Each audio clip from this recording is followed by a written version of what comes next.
My name is Demi Allen, and at 29 years old, I'm a captain in the United States Army. But on my wedding day, none of that mattered. In front of 280 guests, CEOs, generals, Army Rangers, and my father's entire board of directors, he slapped me. The sound cracked through the cathedral as he pointed at my uniform and roared, "Take off those silly pieces of metal." He was talking about the Bronze Star, the one I earned in Kandahar. It was his final wedding gift to me, a public humiliation. He thought he'd won, that I would crumble like I always had. But he made one fatal mistake. He did it in front of my Real family. Before I tell my story, let me know where you're watching from in the comments. Hit that like button and subscribe if you believe that honor can't be bought and that resilience is the greatest legacy of all. The sound didn't just happen, it bloomed. A sharp, violent crack that ripped through the organ's final trembling note and devoured all the air in St. Michael's Cathedral. For a moment, it felt like the world had been hollowed out, leaving only the ringing in my ears and the faint low hum of the industrial-grade air conditioning system somewhere high above the vate ceilings. I didn't feel the pain, not on my cheek. My training, the years spent learning to compartmentalize, to operate through chaos, took over. My body registered the impact, my head turning with the force of the blow, but my mind detached. It became a camera recording the scene with a cold, pristine clarity. I saw everything. The stained glass window behind the altar depicted the Archangel Michael casting down a dragon. Sunlight streamed through it, illuminating the dust motes dancing in the sudden, suffocating silence. I saw my older brother, David, standing in the front pew. He wasn't shocked. On his face was a flicker of something ugly and triumphant, a smug satisfaction that twisted his handsome features.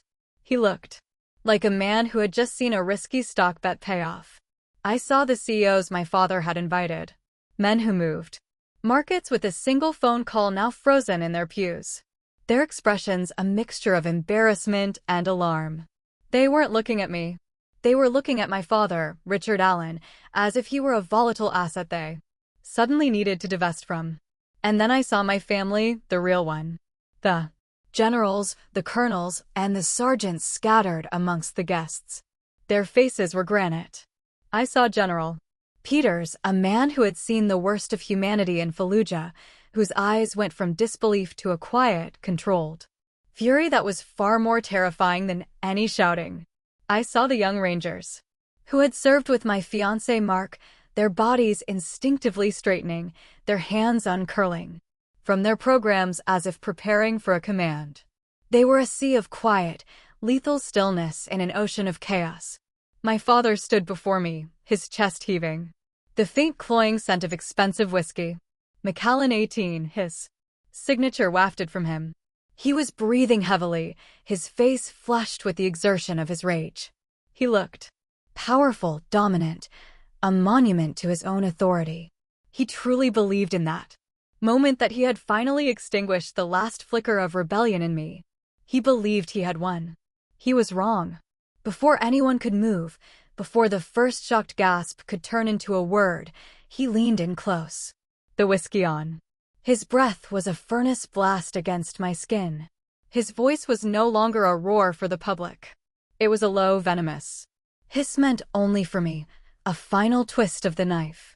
"You've embarrassed me for the last time, you little bitch," he rasped the words like acid in my ear. "You are no daughter of mine." That hurt. More than the slap. The slap was a physical act, a temporary violation. But those words were a verdict. They were the final brutal severing of a cord that had been fraying for 29 years. It wasn't just anger. It was a formal, cruel disownment delivered at the altar where he was supposed to give me away. A final entry in the Allen family ledger, writing me off as a total loss. But the silence was broken not by another shout, but by movement. Precise, economical, and silent. Mark, he didn't yell. He didn't charge. He moved with the fluid efficiency of a man trained for war. A man whose every motion had a purpose. He didn't lay a hand on my father. He didn't need to. Instead, he took 2 steps forward and simply placed himself between me and Richard Allen. A human shield, a living boundary. He didn't look at me. His eyes, cold and steady, were locked on my father's. That simple, unwavering stare held more menace than any shouted threat ever could. It was the look of a predator assessing a threat, and for the first time in my life, I saw my father flinch. Then Mark turned his head slightly, his gaze softening as it fell on me. His voice was calm, clear, and just loud enough for the first few rows to hear, cutting through the thick, tense air. "Captain," he said, and the use of my rank was a deliberate, powerful choice. "Do you require medical assistance?" He wasn't asking his bride if she was okay. He was asking an officer if she was injured. He was reframing the entire event, pulling it out of the messy, complicated world of family dysfunction and placing it squarely into the black and white world of military conduct. My father's face contorted, rage returning. As his confidence faltered, he opened his mouth to speak, to reassert the dominance that had just been so quietly challenged. He never got the chance. Mark raised a hand, not aggressively, but as a simple, undeniable gesture to stop. It was the motion of a man in complete control. And when he spoke again, his voice was different.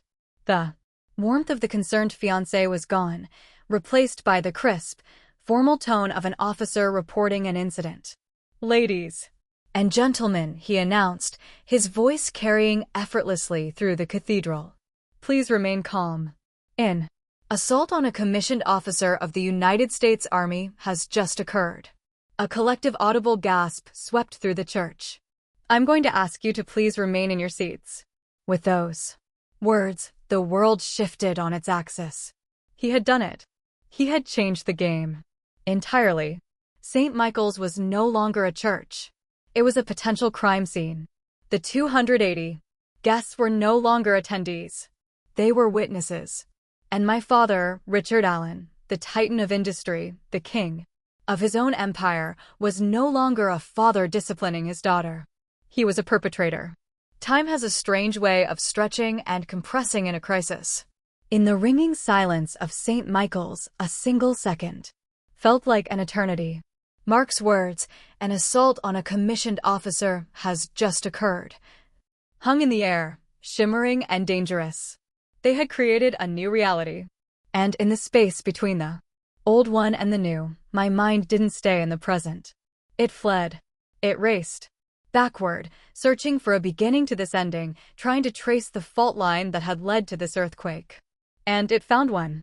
Not in a single dramatic moment, but in a quiet, recurring ritual that was as much a part of my family's tradition as turkey and pumpkin pie on Thanksgiving.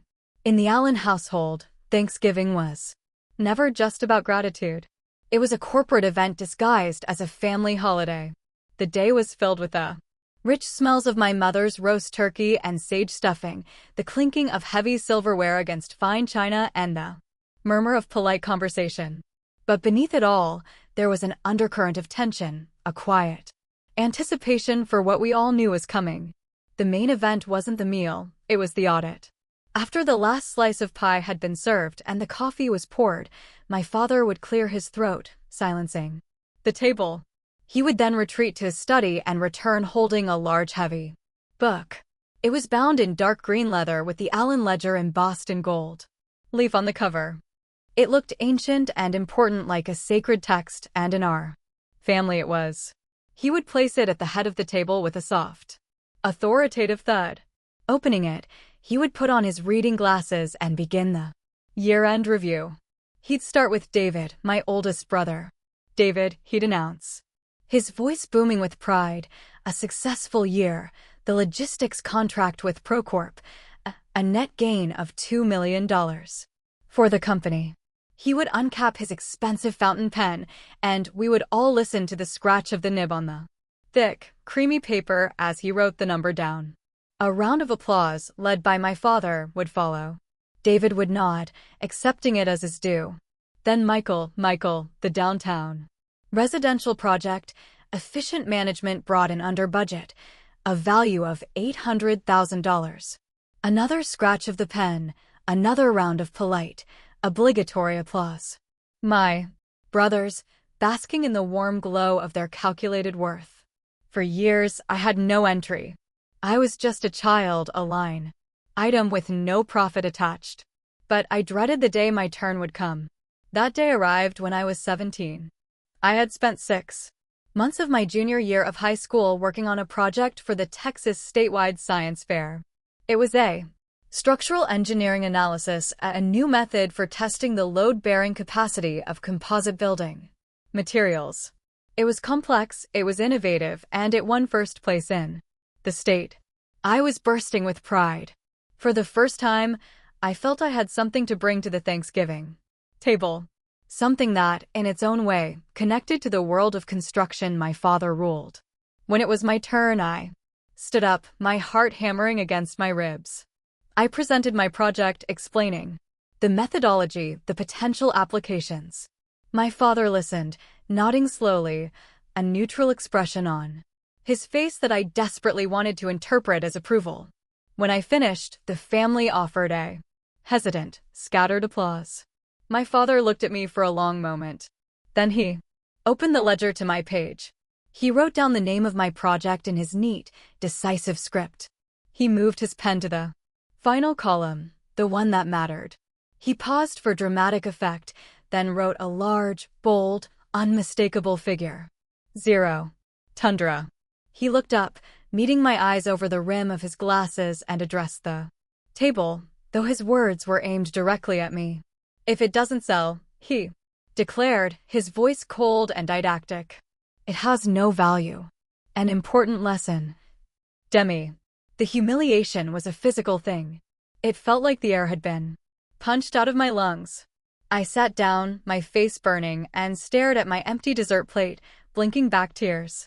I didn't hear what was said after that. The world had gone silent just as it did in the church all those years later. That night, my mother came into my room. She didn't hug me or offer comforting words. She rarely did. Her method was quieter, more subtle. She sat on the edge of my bed and told me a story I'd never heard before. Before I married your father, she said, her voice soft, I owned a small flower shop. It wasn't much, but it was mine. I loved it. She explained that when they got engaged, Richard had convinced her to sell it to focus on the family. But the truth, she said, was that he couldn't stand her having something that was hers, something he didn't own or control. She took my hand, her fingers cool and gentle around mine. Don't let him buy your soul, Demi, she whispered, her eyes filled with a sad, fierce urgency. It's worth more than all the numbers in that book. A few years later, she was gone, taken by a cancer that was as relentless as my father. But she left me with her only inheritance, that quiet act of resistance. My brothers, however, had inherited my father's cruelty. They were his enthusiastic enforcers. Throughout my childhood, they mocked my interests. The books I read were useless. My dream of being an engineer was a childish phase. They treated me not like a sister, but like a strange and profitable division of the family business. When I finally announced my decision to enlist in the army, it was David who sealed my fate with my father. I overheard him one night, his voice dripping with condescension. Just let her go, Dad, he'd said. She's a lost cause anyway. At least in the army, she'll finally learn how to follow an order. A failed investment. That's all I was to them. And now standing at the altar in St. Michael's, the ghost of that 17-year-old girl rising inside me, I finally understood. The slap, the words, the public humiliation. It wasn't a new attack. It was just the final logical entry in a ledger that had been written long ago.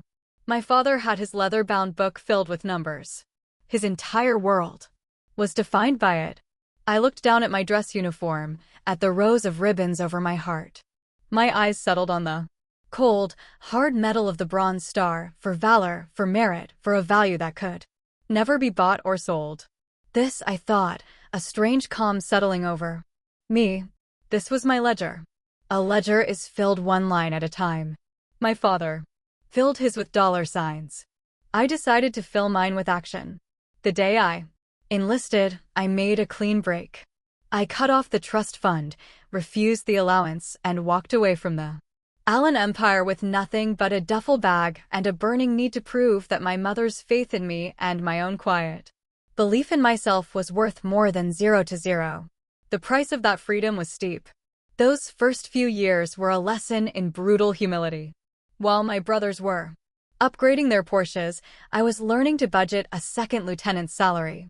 I found a tiny rundown apartment just outside the main gate of Fort Hood, Texas. The rent was cheap for a reason.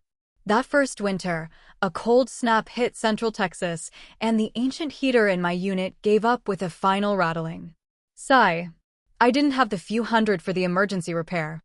So, I slept in my sweats, my fleece jacket, and piled the too-thin army-issue blankets on top of me. Lying there in the freezing dark, I could almost feel the cold seeping into my bones. But it didn't break me. It forged me. Every shiver was a reminder that I was on my own. I was paying my dues, and I was more than willing to pay. That forging process was personified by one man, Drill Sergeant Barnes. He was a senior NCO, an African-American man from rural Louisiana who had spent 20 years in the infantry and had the deep-etched lines on his face to prove it. He knew exactly who I was from day one. He'd read my file. He saw Richard Allen on the next of kin line and the dollar signs that came with it. I could see the question in his eyes. How long would the princess last? He made it his personal mission to find out. He singled me out for the toughest tasks. I led the longest ruck marches. I plotted the most complex land navigation courses. I was always the first one chosen to demonstrate hand-to-hand combat techniques. He rode me harder than anyone else in my officer candidate school class. It wasn't hazing. It was a test, a crucible. The breaking point came during a field training exercise. We had been on the move for nearly 36 hours with no sleep, running drills on minimal food and water. Exhaustion was a physical weight pressing down on my shoulders, making my eyelids feel like lead. I was stumbling, my vision blurring at the edges. I felt my knees start to buckle. Just as I was about to go down, Barnes was there, his shadow falling over me. He didn't offer a hand. He didn't offer a canteen. He just stood there and looked at me, his expression unreadable. Pain is temporary, Captain, he said, his voice a low, growly rumble. But honor is forever. He wasn't tormenting me. He was teaching me. He was showing me that my last name meant nothing here. The Allen ledger had no value. Out here, the only currency was grit. I took a deep breath, pushed myself back to my full height, and kept moving. I passed his test. After my first deployment to Iraq, I was promoted to first lieutenant. I had earned it. I had led soldiers in a combat zone and brought them all home.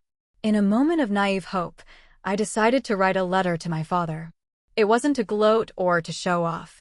It was a genuine attempt to explain, to bridge the chasm between our worlds. I filled 4 pages telling him about my soldiers, about the weight of responsibility, about learning what it meant to build a legacy not of buildings, but of people. I sealed it in an envelope and sent it to his corporate headquarters in Dallas. I told myself not to expect a reply, and I was right. 2 weeks later, a crisp, professional-look envelope from Allen Industries arrived in my mail in Baghdad. It felt heavy. I remember my hands trembling slightly as I opened it. A foolish part of me hoping for a note, a sign, anything. Inside, there was no letter. There was only my own 4-page letter torn neatly into 4 equal squares. A silent, brutal, unmistakable message.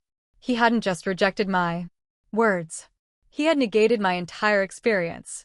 If you've ever poured your heart out to someone, ever tried to make them understand your world only to have it dismissed and thrown back in your face, I need you to do 2 things for me. Right now. First, hit that like button just to show you're here with me. Second, just comment with the single word honor below. It's a small word, but it means everything. It's what they can't take from us. That torn letter was the last time I ever tried to seek his approval. I closed that account. From then on, my work was for me and for the soldiers I served with. And in Kandahar, Afghanistan, I finally understood the true nature of what I was building. My platoon was on patrol when the world exploded. A well-coordinated ambush erupted from a series of mud brick compounds, RPGs, machine gun fire. It was chaos. In the initial blast, a young private no older than 19 was hit in the leg. He was exposed, trapped in the middle of the kill zone. Without a second thought, I moved. I laid down covering fire while my sergeant coordinated the response, and I ran to the private. I grabbed him by his body armor and dragged him yard by painful yard back to the relative safety of an armored vehicle. The fight was over in 10 minutes, but it felt like a lifetime. After the smoke cleared and the medevac was on its way, the young private grabbed my hand. His face was pale with pain and shock, but his eyes were clear. "Thank you, ma'am," he said, his grip surprisingly strong. "I will follow you anywhere." And in that moment, I saw it all with perfect clarity. My father built skyscrapers out of concrete and steel, monuments to commerce that scraped the sky. They were impressive. They were valuable, but they were hollow. I was building something else entirely out here in the dust and blood of a forgotten war. I was building bonds of loyalty. I was building an empire of trust. And I knew with a certainty that settled deep in my soul that what I was building would last so much longer. In my father's world, trust was a contract, a legal document with clauses and consequences underwritten by money. In my new world, trust was a currency earned in moments of extreme pressure. It wasn't written down, it was demonstrated. And I met the man I would marry in the place where that currency was traded most dearly. His name was Mark. And I met him in a tactical operations center at Bram Airfield, Afghanistan. The room smelled of dust, stale coffee, and the faint sharp tang of jet fuel that clung to everything. It was a place of controlled chaos, but at that moment, it was my stage. As an intelligence officer, I was briefing a group of senior officers and team leaders on an upcoming mission. My part of the brief was a warning. I had found a discrepancy in the intel, a subtle but significant flaw in the satellite imagery analysis that suggested a planned route for a team of Army Rangers was not clear, but was in fact the likely site of a complex ambush. I laid out my case, pointing to shadows that didn't belong and heat signatures that were too recent. The reaction was dismissal. A Fullard colonel, eager to keep the mission on schedule, waved a hand dismissively. "It's thin, Captain. You're being overly cautious." Others nodded in agreement. I felt that old familiar sting of being brushed aside, my careful work invalidated. I was about to stand down when a voice cut through the murmuring. "I'll take thin." Every head turned. Standing near the back of the room was a captain I didn't recognize. Tall and lean with the quiet, coiled intensity that marked him as Special Forces. He was the leader of the Ranger team in question. He stepped forward. "I trust Captain Allen's assessment," he said, his voice calm and even. "My team doesn't move until we verify." The room went silent.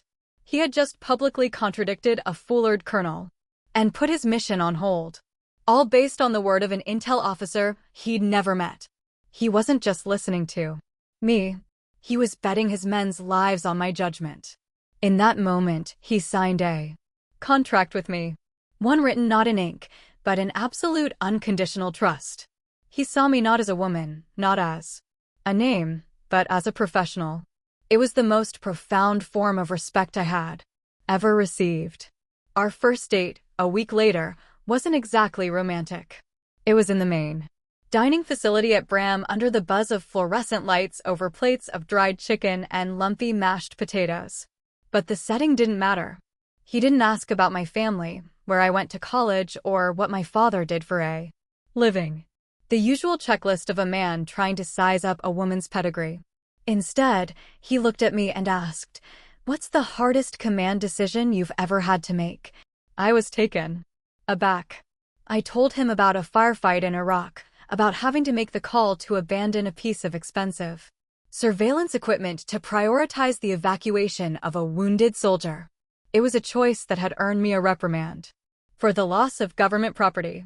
He listened intently, his eyes never leaving mine. When I finished, he just nodded slowly. You chose people over gear, he said. That's the mark of a good leader. No one had ever called me that before. In my family, choosing people over assets was a sign of a bad investment. With one simple sentence, Mark had taken what my father's world saw as a weakness and reframed it as my greatest strength. I felt a warmth spread through my chest that had nothing to do with the lukewarm coffee in my cup. When we both returned to the States, our relationship deepened away from the dust and danger of Afghanistan. One weekend, he took me hiking along the Barton Creek Green Belt in Austin. We climbed up to a rocky outcrop, overlooking the Colorado River, the late afternoon sun turning the water to gold. He didn't get down on one knee. He didn't pull out a diamond ring. Instead, he reached into his pocket and pulled out 2 blank military-issue dog tags. They were simple, silver, and felt cool. And heavy in my palm. He held one up. On these, he said, they stamp your name, your blood type, your religion. It's what the Army needs to know to identify your body. His expression was serious, but his eyes were incredibly soft. But I want to know what you stand for. I want to know your vow. He handed me one of the blank tags. What will you etch onto your life, Demi? It wasn't a proposal of marriage. It was a proposal of partnership and invitation. To build a shared legacy, a contract based not on assets, but on values. It was the most romantic thing anyone had ever done for me. I told him I would etch the word honor onto mine. He said he would etch loyalty. Before we made it official, I knew I had to do the one thing I was dreading. Take him to meet my father. We met for a tense, awkward lunch at a steakhouse in Dallas that smelled of leather and money. Richard sized Mark up the way he would a potential business acquisition. He asked about his salary, his prospects, his family's net worth. When he learned Mark was also career military, a soldier who owned little more than his truck and his gear. My father leaned back and smirked. Well, he said, dabbing his mouth with a linen napkin. I suppose it's good my daughter found someone who shares her hobby of playing war. That's fine, but when you two are ready to build something real, you come and see me. Mark didn't flinch. He didn't get angry. He just met my father's condescending gaze with a look of calm, unwavering confidence. We're already building something, sir. Mark replied, his voice level and respectful, yet utterly defiant. A life. My father was speechless. For the first time, someone had stood up to him. Not by challenging his power, but by simply refusing to play his game. Mark's self-worth wasn't tied to a number in a ledger. So, my father had no leverage, no way to control him. On the car ride home, I was quiet, the encounter leaving a sour taste in my mouth. Mark reached over and took my hand. He pulled an old brass compass from his pocket and placed it in my palm. It was worn, the edges smooth from use. I was going to give you this later, he said. For you, because you always know the way home, no matter where home is. He paused, then looked at me, his eyes seeing right through the armor I'd spent a lifetime building. You don't need his empire, Demi, he said, his voice firm and certain. You are an empire. The weeks following my engagement were a rare period of calm. For the first time, I felt like I was building a life on my own terms, a life Mark's words had given me the courage to claim my own empire. But empires are never left unchallenged. The old world, the one I had fought so hard to escape, came calling. And it came with the one weapon I was least prepared for, the illusion of peace. The first move was a phone call from my eldest brother, David. It came 2 weeks before the wedding date. I hadn't spoken to him in months, and his name flashing on my screen sent a jolt of anxiety through me. I let it go to voicemail. But he called back immediately. I finally answered, my guard already up. His voice was like honey laced with arsenic, sickeningly sweet, and entirely fake. Demi, sweetheart, how are you? He began the picture of a concerned older brother. Listen, Dad. He just wants what's best for you. He's just so proud. You know, he wants his little girl to look like a princess on her big day. I stayed silent, letting him spin his web. He went out and picked a dress for you. David continued, his voice oozing with false sincerity. A Vera Wang. Absolutely. Stunning. He just wants to see you happy, Demi. There it was, the opening. Salvo. Not a demand, but a gift. A Trojan horse made of silk and lace. I knew what it really was. A test of loyalty. A uniform for his side of the conflict. That's very generous, David, I said, my voice carefully neutral. But I've already chosen what I'm wearing. The honey vanished from his voice, replaced by the cold, hard tone of a businessman closing a deal. Look, just compromise a little, Demi. Wear the dress. Be nice to Dad at the church. Maybe even apologize for, the misunderstanding. He'll forgive you. He's even set aside a 7-figure check as a wedding gift. Just think of it as a business transaction. A small concession for a big payout. It's a good deal. A business transaction, my dignity, my identity, my self-respect. All just commodities to be traded for peace and a fat check. The rage was a cold knot in my stomach. My wedding is not a business deal, David, I said, my voice low and final. And I'm not for sale. I hung up before he could respond. I thought that would be the end of it. I was wrong. The next day, a text message arrived from David. It wasn't words. It was a picture, an old photograph of my mother smiling, her arm around a much younger me. She looked so happy, so full of life. The caption below it read, she would have wanted this. She would have wanted her family to be together and happy on your special day. That was the moment the nausea hit me. It was a physical revulsion, a sickness that started in my gut and rose to my throat. They were using her memory as a weapon. They were taking the purest thing I had left of her and twisting it into a tool for emotional blackmail. In the Allen family, even the dead were assets to be leveraged. I finally saw the true depth of the toxicity, how it poisoned everything it touched, even memory, even love. And still, they didn't stop. Despite my refusal, the package arrived. The next day, a box so enormous it barely fit through my apartment door emblazoned with the iconic elegant script. Vera Wang. It wasn't a gift. It was a power move. It was my father declaring that my wishes were irrelevant. His will would be done. I opened the box. Inside, nestled in layers of tissue paper, was a dress of breathtaking beauty.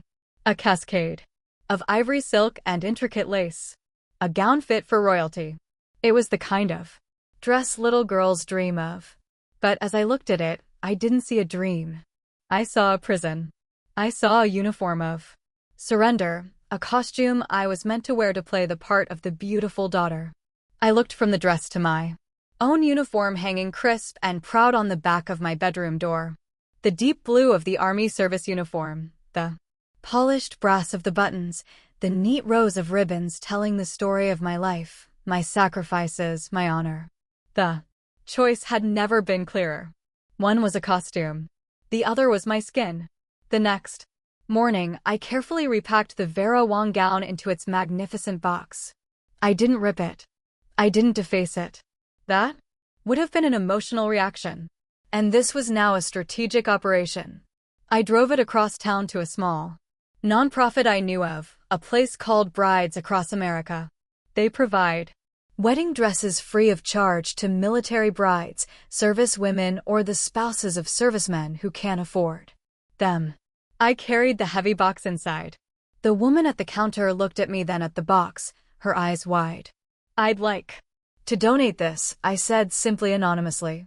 She was speechless for a moment, then nodded, a look of profound gratitude on her face. As I was about to leave, I took a small note card from my purse and placed it on top of the box. I had written it last night, the words coming to me with absolute clarity. It read, "For a woman who understands that strength is more beautiful than silk." As I walked out into the sunshine, I felt a sense of release. I hadn't just gotten rid of a dress. I had taken a symbol of my father's oppression and transformed it into a gift of solidarity. I had redefined its value on my own terms. The war for my wedding day had begun, and I had just fired the first silent shot. In the military, the hours before a major operation are a strange mix of calm and tension. There's a quiet focus, a sense of shared purpose that hangs in the air. That's what the night before my wedding felt like. There was no bachelorette party with silly games and pink sashes. That wasn't my world. My world, my real family, gathered in the backyard of the small house Mark and I were renting. We sat around a crackling bonfire, the Texas sky dark and sprinkled with stars above us. It was just our inner circle, my two escorts for the wedding, both Rangers from Mark's unit, a tough-as-nails female Apache helicopter pilot I'd served with in Iraq, and a few others from our tight-knit community. The air smelled of Moe's whitewood smoke and damp earth. We passed around bottles of Shiner Boch, the iconic Texas beer, its dark amber glass cool against our palms. No one talked about the wedding. No one mentioned my father or the Vera wine dress. Instead, we did what soldiers do. We told old stories. We ribbed each other mercilessly about past mistakes, a botched training exercise, a terrible haircut, a disastrous blind date. We laughed. It was a language of its own, a way of building a perimeter of support, without ever saying the words. It was a quiet, unspoken acknowledgement that a significant operation was scheduled for the morning, and they were all on my fire team. Their presence wasn't just a comfort, it was a fortification. When the last of them had finally left, their truck tail lights disappearing down the dark country road, Mark and I stood by the dying embers of the fire. He reached out and tucked a stray strand of hair behind my ear. He didn't ask if I was scared. A good commander never asks a soldier a question they already know the answer to. He knew. Instead, he spoke with the quiet certainty of a mission commander laying out the plan of attack. "Tomorrow," he said, his voice low and steady, "you don't have to fight alone. I'm there. Everyone who is here tonight is there. Whatever happens, we will face it together, just like we always have." He reached into his pocket and pulled out something small and heavy. It was an old brass military lens compass, the kind you learn to trust with your life in the field. It was scuffed and worn, the markings faint from years of use. "This was my grandfather's," he said, placing it in my hand. "It got him through Normandy. I'm not giving it to you because I think you'll get lost." He smiled faintly. "I'm giving it to you to remind you that even when the storm hits and you can't see a foot in front of your face, you will always know your true north." Later that night, long after Mark had fallen asleep, I sat in the quiet of our living room. I retrieved a small carved wooden box from my closet shelf. It was the only thing I had taken from my childhood home, a box filled with my mother's keepsakes. I lifted the lid, the faint scent of dried roses and old paper rising to meet me. Inside, beneath a pressed flower and a few faded photographs, was her last letter. She had written it a month before she died, her handwriting shaky but clear. It was filled with love and quiet encouragement, but it was the final lines I sought. She had ended it with a quote from the Bible, a verse she told me had given her strength throughout her life. My fingers traced the familiar words on the thin, almost transparent paper. Joshua 1:9. "Have I not commanded you? Be strong and courageous. Do not be afraid. Do not be discouraged. For the Lord your God will be with you wherever you go." Reading those words, a profound sense of peace settled over me. This battle wasn't new. My mother had been fighting it her entire life. A quiet, dignified war of resistance against my father's suffocating control. She had been preparing me for this moment all along. I wasn't just a daughter rebelling against her father. I was a soldier carrying on the legacy of a fallen comrade. We all have someone like that, don't we? A person living or gone whose memory or words become our armor. A parent, a grandparent, a mentor, a friend. If you have a person like that in your life, I want you to honor them right now. Just comment with their first name or their role in your life below.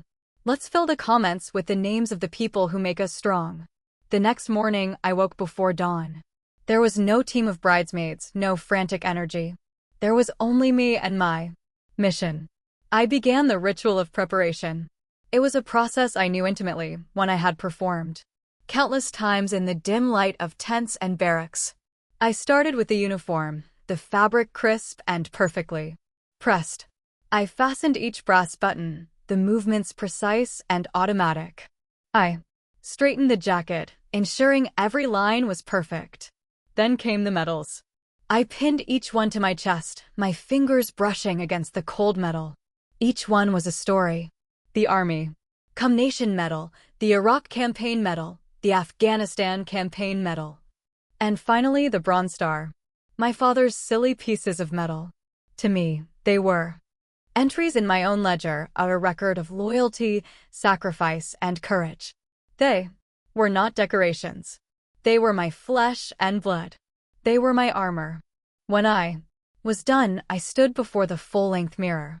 I had placed the old compass Mark had given me on the dresser next to a small framed photo of my mother, my talismans. I looked at my reflection. I didn't see a bride. I saw a captain in the United States Army fully prepared, her armor in place, and I was ready for the most important mission of my life. The moment the heavy oak doors of St. Michael's Cathedral swung open, a hushed silence fell over the pews.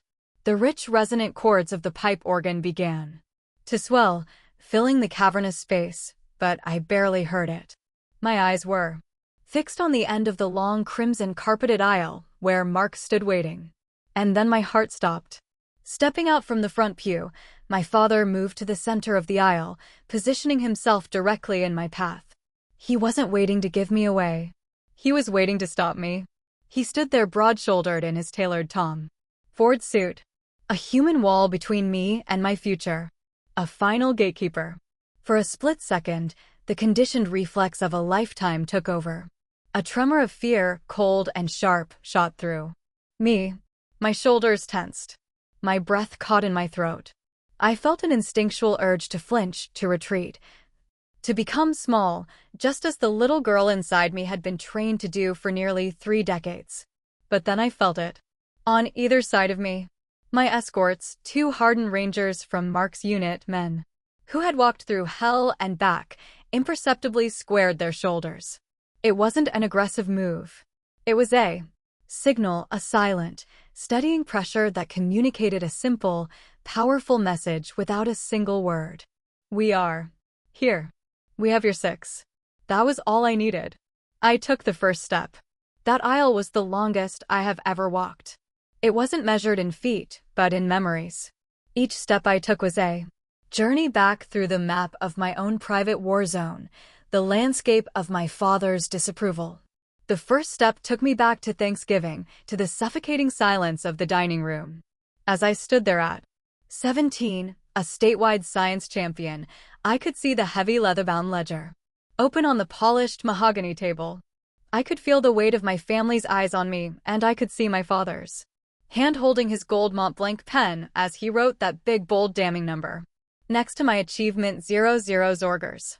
The sound of my brother David's triumphant smirk was louder than any applause I had received. The next step took me to a dusty, sun-baked mailroom in Baghdad. I was holding the stiff corporate envelope from Allen Industries. I felt that flicker of foolish hope again, the one I could never seem to extinguish, the hope that this time would be different. Then, the feeling of the 4 neat squares of my own letter falling from the envelope into my hand. My heart, my explanation. My pride, torn into pieces and sent back across the world without a single word of reply. A dismissal colder and more final than any argument. With another step, I was back in my small apartment at Fort Hood. The phone pressed hard against my ear. It was just a few months ago after I told him I would be wearing my uniform to the wedding. His voice, a low growl of controlled fury, echoed in my memory. "You will not embarrass this family with that ridiculous costume." He'd said, "You look like a common grunt, a piece of government property, eh? Got him, disgrace." The words he used weren't just insults. They were designed to strip me of my identity, to reduce my life's work to rags. He began to speak then, his voice booming through the holy silence of the cathedral, overpowering the gentle notes of the organ. He didn't shout, not yet. He spoke with the measured cadence of a CEO delivering a final verdict on a failed investment. He spoke of shame, of disrespect, of a daughter's duty. He spoke of family honor, but he meant corporate reputation. For a terrifying moment, I felt myself shrinking. The captain began to fade, and the little girl, desperate for a kind word, for a single glance of approval, began to surface. I felt weak, exposed, my armor of metals and rank suddenly feeling as flimsy as paper. I was that 17-year-old girl again, standing before the ledger, waiting for my value to be declared non-existent. And then another voice cut through the noise in my head. It was quiet, growly, and steady. It was a voice I had first heard in the middle of a 36-hour training exercise. A voice that had pulled me back from the brink of collapse. It wasn't my voice. It was the voice of Drill Sergeant Barnes. "Pain is temporary, Captain, but honor is forever." The words were a shield. They were simple, hard, and true. They were forged in a crucible my father could never comprehend. That voice, the voice of a man who had tested my limits and found them worthy, was louder than my father's roar. It was the voice of my true inheritance. My father raised his hand. Time slowed to a crawl. The air grew thick. The scattered gasps from the guests seemed to hang suspended in the air. I saw the movement, the beginning of the arc. The same hand that had once taught me how to ride a bike now coming to strike me down. But I didn't look at the hand. I refused to give it power. I looked past my father, past the architect of my pain, and I fixed my gaze on the end of the aisle. I looked at Mark. He was standing perfectly still at the altar, his hands clasped behind his back. And on his face, I saw no pity. There was no fear. No panicked urge to rush forward and save me. There was only absolute unwavering trust. His eyes were not looking at a victim. He was looking at his partner, at a fellow commander, and he was trusting me to handle my sector of the battle. And in that infinite decimal space between a hand being raised and a blow being struck, I realized this wasn't an attack. It was a choice, a final definitive choice laid bare before God and 280 witnesses. Who was I going to be in the instant after this moment passed? Would I be Richard Allen's broken daughter, the one who finally crumbled under his rage? Or would I be Captain Demi Allen, United States Army? A commander never flinches. A commander holds the line. I straightened my back, lifted my chin, and prepared to meet the impact. Not as a punishment, but as my final bloody, glorious liberation. I held my ground. My chin high, my body braced for the impact. The sting of the slap never came. In the space between heartbeats, Mark moved. He wasn't loud or aggressive. He moved with the silent, lethal efficiency of a soldier trained for war. He didn't touch my father.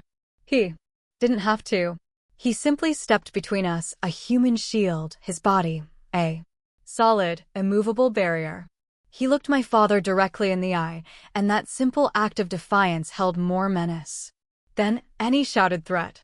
Then he turned his head slightly toward me, his voice cutting through the suffocating tension loud enough for the front rows to hear clearly.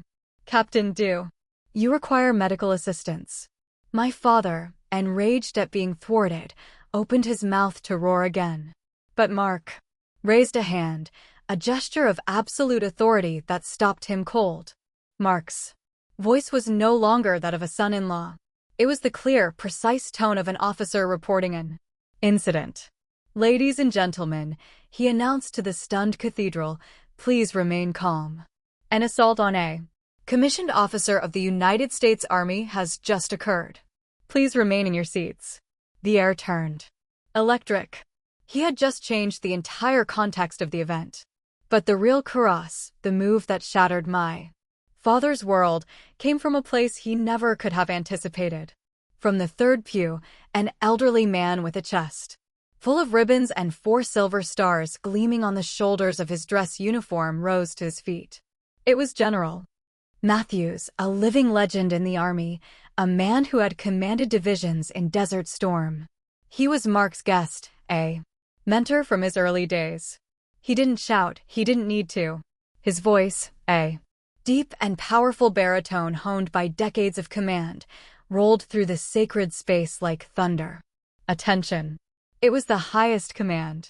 It was not a request. It was an order that every soldier, active or retired, has ingrained in their very DNA. The response was instantaneous. It was breathtaking. Throughout the cathedral, a sound like a single sharp crack echoed off the stone walls. It was the sound of dozens of pairs of heels snapping together in perfect synchronized unison. Every service member in the room, the young rangers, the seasoned colonels, the decorated generals, the quiet veterans scattered among the pews rose as one. They didn't just stand up. They executed a flawless military maneuver. Their backs went ramrod straight.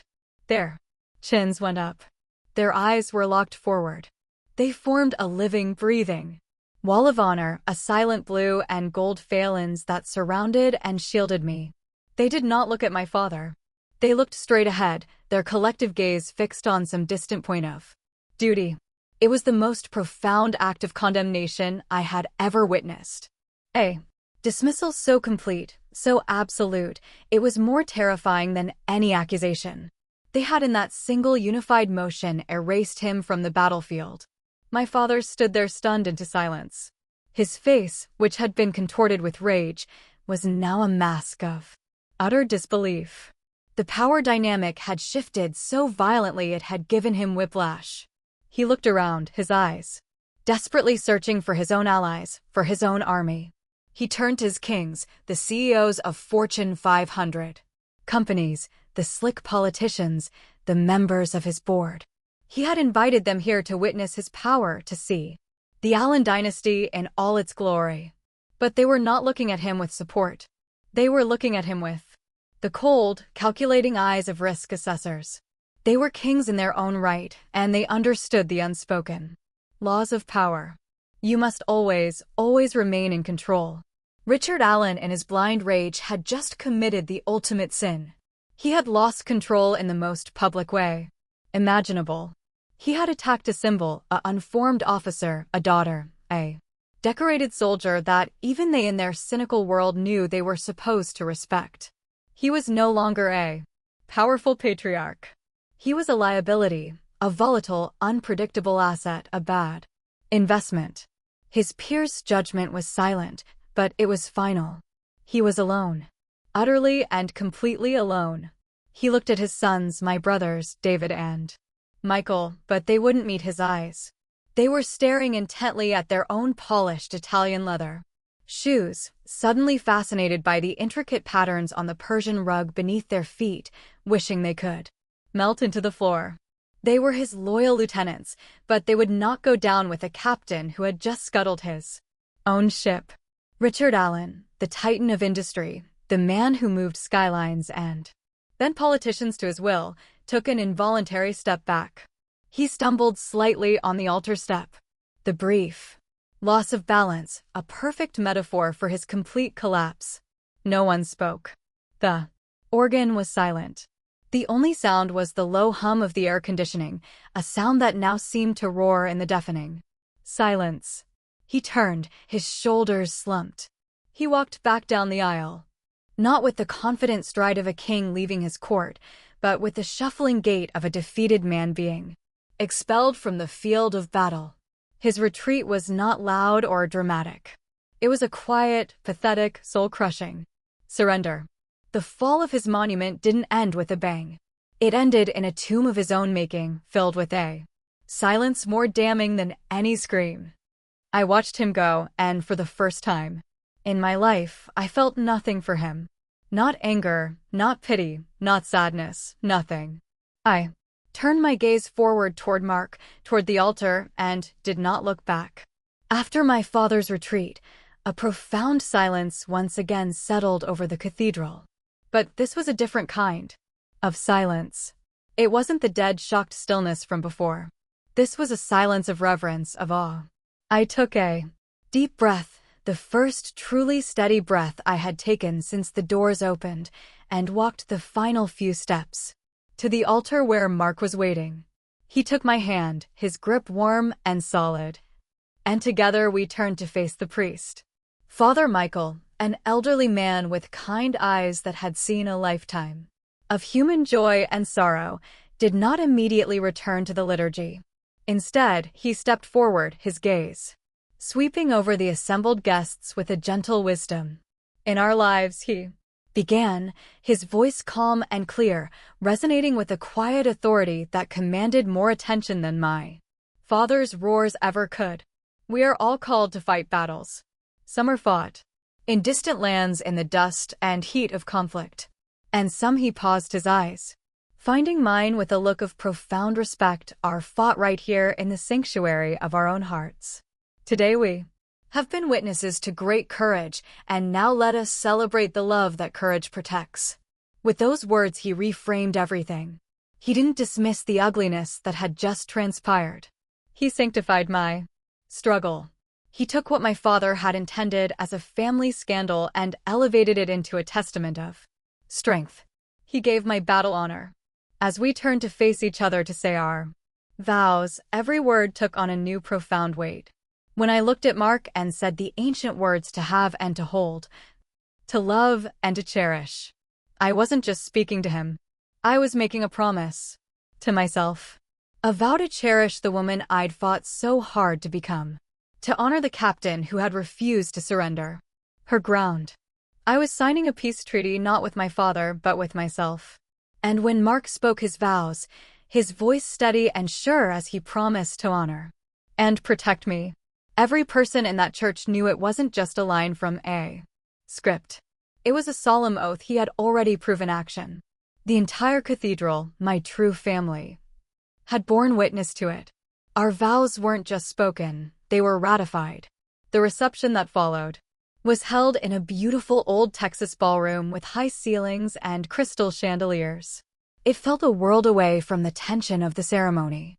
My brothers, David and Michael, hovered awkwardly in a far corner of the room, nursing glasses of expensive scotch, avoiding eye contact with everyone. They looked like defeated generals, unsure of their place in this new world order. Finally, David approached me, his tie slightly loosened, his usual arrogance replaced by a nervous energy. I braced myself for an apology, a confrontation, anything with a sliver of genuine emotion. I should have known better. Well, you've really made a mess of things, Demi, he muttered, not looking me in the eye. Allen Industries stock is probably going to take a hit on Monday after this little scene. Dad's reputation is everything. I looked at him, at his perfectly tailored suit, his worried expression that had nothing to do with me and everything to do with money. And I felt nothing. The anger was gone. The hurt was gone. All that was left was a hollow, echoing pity. He was a prince of an empire I no longer had any allegiance to, speaking a language of profit and loss that was now foreign to me. That's your empire, David, I said, my voice soft but clear. Not mine. And with that, I turned my back on him, a final quiet act of secession, and walked away. Later, it was time for our first dance. The band leader approached Mark, expecting a request for a slow, romantic ballad. Mark leaned in and whispered something to him. The band leader's eyebrows shot up in surprise, but he nodded and returned to the stage. The opening chords that rang out were not a gentle waltz.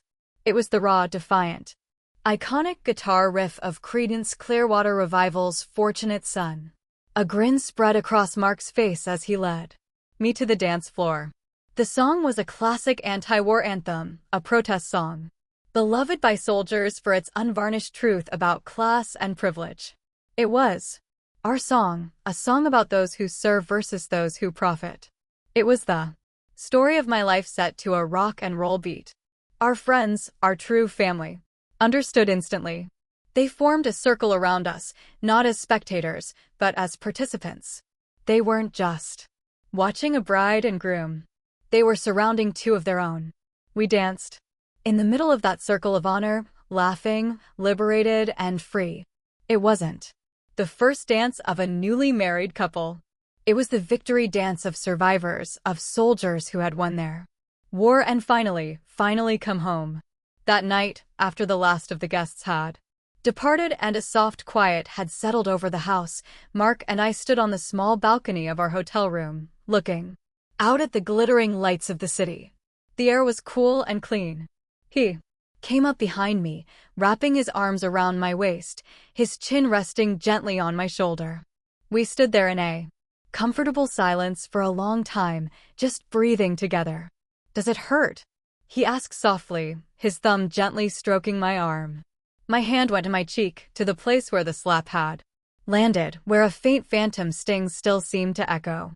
I felt the smooth, unbroken skin. Then, my hand moved down, resting over my heart. I thought of the 30 years of slights, of dismissals, of being told my worth was zero. I felt the steady, calm rhythm beneath my palm. And I knew the war was finally truly over. "Not anymore," I whispered. And I meant it for both places. The wound on the surface and the wound that had festered deep inside for nearly 3 decades had finally miraculously healed at the exact same moment. A few months later, a large flat package arrived at our new home. It was heavy and professionally wrapped with no return address. Curious, Mark and I carefully opened it. On the living room floor, inside was a large, beautifully framed photograph. My breath caught in my throat. It was a picture taken from the church balcony, a wide shot capturing the exact moment the soldiers had risen to their feet. It was all there, the perfect rigid lines of uniformed officers, their backs straight, their gazes fixed forward. In the center of it all was me, a lone figure in my dress blues, shielded and protected by this silent, magnificent wall of honor. Off to the side, almost an afterthought, you could see the blurred figure of my father, isolated and irrelevant. My eyes welled up with tears. Our friends had secretly arranged for one of the wedding photographers to capture that moment. Bolted to the bottom of the rich, dark wood frame was a simple polished brass plaque. The engraving was elegant and clear. It read, "Family isn't always blood. Sometimes it's the people who stand up with you." We hung the photograph in the most prominent place in our home, right in the center of the main wall of our living room. It was our first and only family portrait, and it was perfect. A year to the day after the wedding, on the anniversary of my mother's passing, I drove out to the small, quiet cemetery where she was buried. The Texas sun was warm, and a gentle breeze rustled the leaves of the old oak trees. I didn't cry. The grief I had carried for so long had been replaced by a sense of peace, of continuity.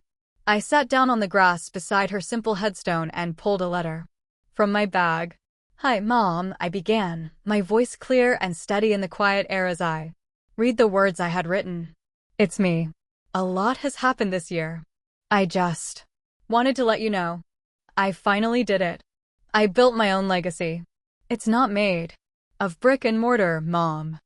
It's not measured in square feet or stock prices. It's built on a foundation of honor. It's held together by the mortar of loyalty.